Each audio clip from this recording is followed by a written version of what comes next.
السلام علیکم ورحمۃ اللہ وبرکاتہ۔ قابل قدر سامعین گرامی، چھوٹے چھوٹے بہت سارے آسان ذکر ہیں جن کی اتنی اہمیت اور فضیلت ہے کہ ہم اپنے عمل کے ذریعے سے اتنی اہمیت ان کی سمجھتے نہیں ہیں۔ ہم ان کی فضیلت سے، ان کی اہمیت سے، ان کی قدر سے، ان کے احترام سے، ان کے تقدس سے ناآشنا ہیں۔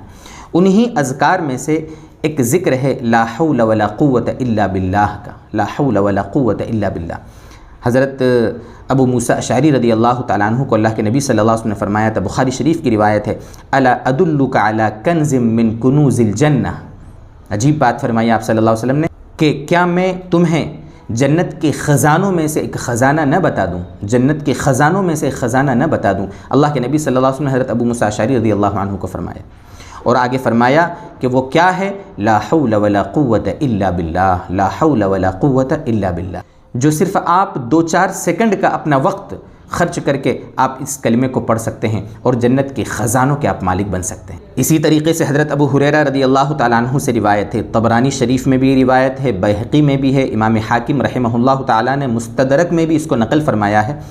حضرت ابو ہریرہ رضی اللہ تعالیٰ عنہ فرماتے ہیں، نبی اکرم صلی اللہ علیہ وسلم نے فرمایا، من قال لا حول ولا قوت الا باللہ، جس شخص نے لا حول ولا قوت الا باللہ پڑھا، کانت لہ دواء من 9 داء، تو یہ لا حول ولا قوت الا باللہ کا پڑھنا اس کے لیے 99 بیماریوں سے علاج کا سبب بنے گا، یعنی 99 بیماریاں اس سے دور ہوں گی۔ اور آگے فرمایا ایسرھا الہم، سب سے چھوٹی بیماری جو دور کریں گے اللہ تبارک و تعالی وہ ہے رنج، غم، فکر، ٹینشن۔ آج کل ہم میں سے کون ہے جس کو ٹینشن نہیں ہے؟ روزگار کا ٹینشن ہے، بیوی بچوں کا ٹینشن ہے، کاروبار کا ٹینشن ہے، دکان کم چل رہی اس کا ٹینشن ہے، نوکری جانے والے کو نوکری کا ٹینشن ہے، جاب کی ٹینشن ہے، بیماری کا ٹینشن ہے، قرضے کا ٹینشن ہے۔ یہ سب فکر، یہ سب رنج، غم جس میں آج ہم سب مبتلا ہیں دوستو بزرگوں، اس کا علاج ہم ظاہری طور پر جو تدبیریں کر کے اور ساری چیزیں کر کے کرتے ہیں، اسی طریقے سے اس کا علاج یہ بھی ہے کہ ہم کثرت سے اللہ کا ذکر کریں، اور ذکر میں بھی غم کو، رنج کو دور کرنے کے لیے ہے لا حول ولا قوت الا باللہ۔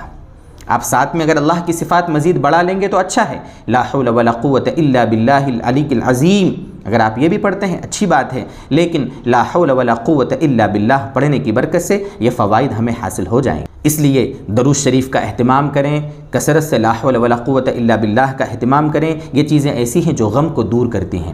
یہ باتیں آپ اپنے دوستوں کو بتائیں، یہ باتیں آپ گھر کی عورتوں کو بھی بتائیں، گھر کے بچوں کو بھی سکھائیں۔ یہ چھوٹے چھوٹے اذکار ہیں جن کو پڑھنے میں زیادہ وقت نہیں لگتا اور آسانی سے ہم سیکھ سکتے ہیں۔ دوست بزرگوں، ان اذکار کی ہم قدر کریں۔ اللہ تبارک و تعالی ہمیں توفیق عطا فرمائے۔ وآخر دعوانا ان الحمد للہ رب العالمین۔